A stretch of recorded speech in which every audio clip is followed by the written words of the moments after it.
Okay, so again, thank you very much for helping me out with the interview. No problem. The first question is, why did you become a police officer? Well, first of all, I'll just give my name. Please, yes, please. My name is Thomas Kennedy, and I've been a police officer with the Miami-Dade Police Department for over 24 years now. Thank you. Now you Why did you become a police officer, Tom? I like to help people. It's been my nature to do that. So that's the main reason. That was the main reason. Yeah. Perfect. And what is the hardest part of your job? And what is the part that you love the most? The hardest part of the job is the toll that it takes on your family, because it is trying some days, and you're away from home on holidays and during birthdays. You miss special occasions. That's the difficult part. Okay. What And was- the one that you love the most? The part that you love the most? Actually, just helping people. The excitement of it too. It's a lot of fun. It's a lot of fun. I have my days where you have a lot of fun when you're going call to call, and you always want to be the first guy to the hot call.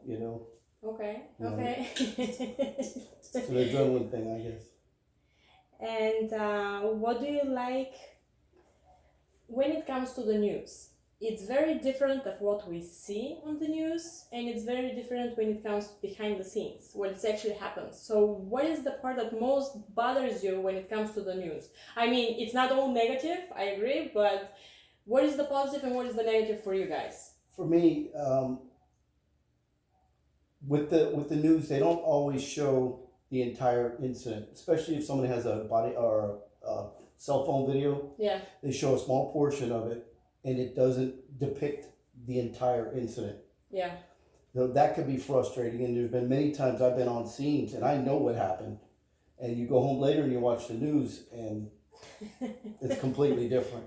It's completely different. You're It's like, not what makes the ratings. no. And then I've had an incident where I was involved in something, and accusations are made, and when they find out later that you didn't do anything wrong, they don't come back and say, oh, by the way, nothing happened, or that didn't happen the way they said. They never go back and clean it up. So that's a little frustrating for me.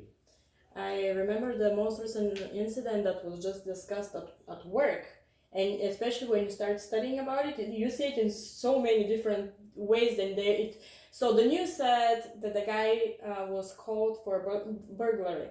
So he went on the scene without introducing himself, starts shooting, and that's all that it was said in the news. Afterwards, what happened and all this was probably 2-3 days later that it was explained.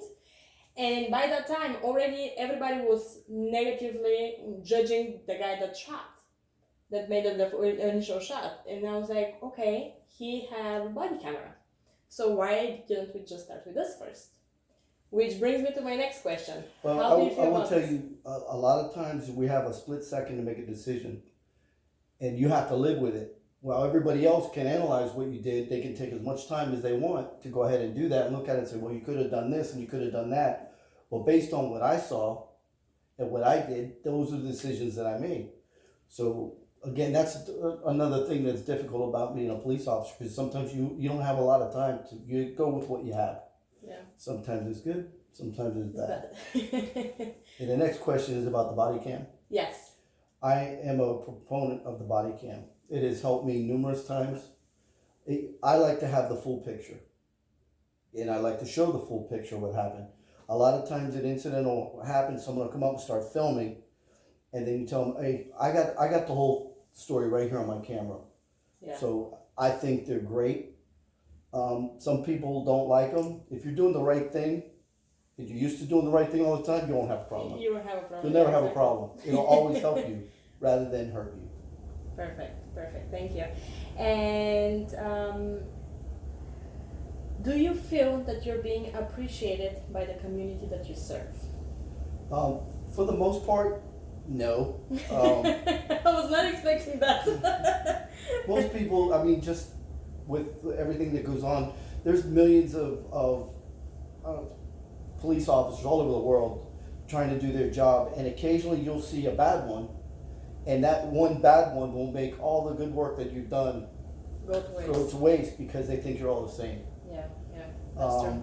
So sometimes I'm surprised by you'll be in a restaurant and you know, you have lunch and the check comes and there's, oh no, somebody already paid for it. You know, that's a nice thing, but that doesn't happen that often. Occasionally someone will come up and say, hey, thank you for what you do, but it's unfortunate because most people only see police officers when something bad happens. Yeah. You know? Which is where the news comes again. Exactly. And, you know, very rarely will you see, you know, those touchy-feely good stories. Yeah. But as far as that, I mean, I do what I do for me, you know, it makes me feel good. So if I'm not appreciated, one day you'll run into people that'll say, oh, you know, you came to my house and you did this and you were great with me, you know. I don't always remember, but it does happen. It feels nice. It does happen. You're like, wow, well, okay, I'll take that. And now living in Miami, the difficulty you have with two different languages, English and Spanish. Do you speak Spanish No, first? I only speak English. Okay, me too. It does have, I can understand, and a lot of Latin people speak with their hands, so you can figure out a lot of stuff while they start going.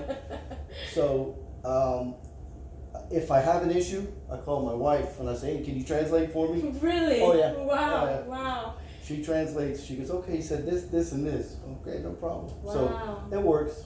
You figured it out. You have to. You have to. Sometimes you come across somebody that maybe only speak German.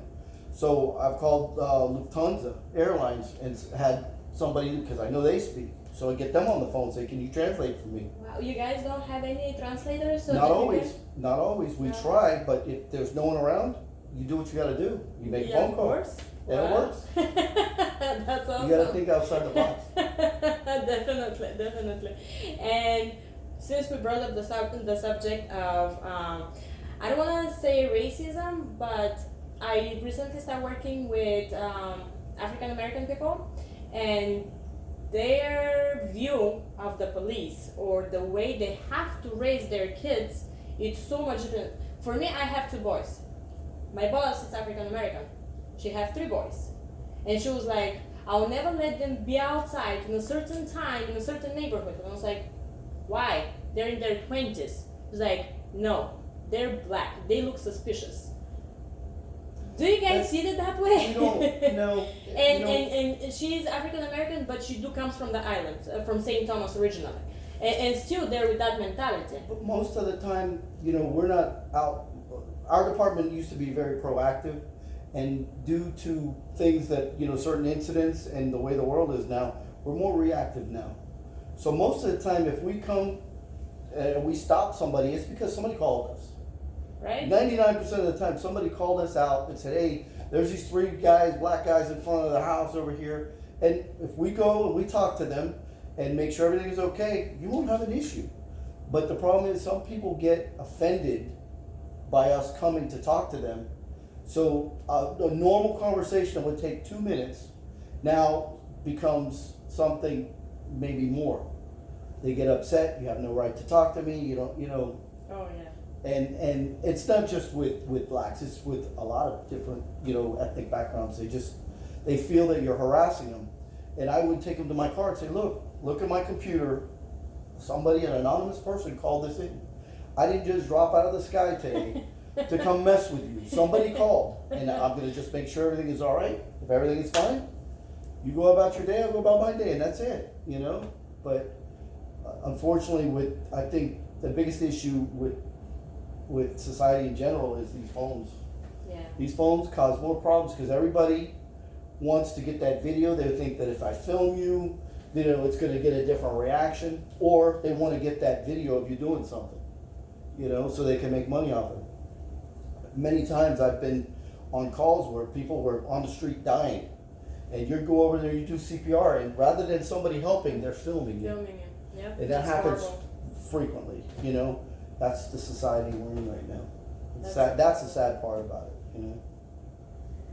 I'm trying to keep the kids away as much as possible from all that, but As it's much as you can. hard. It's difficult because it's It's everywhere. hard. It's even in the schools. It's in the schools. All the other kids have them. And this is what they grow up with. They can't go 2 feet from their No. phones, No, you know. no. But They it's cannot. something you got to work on.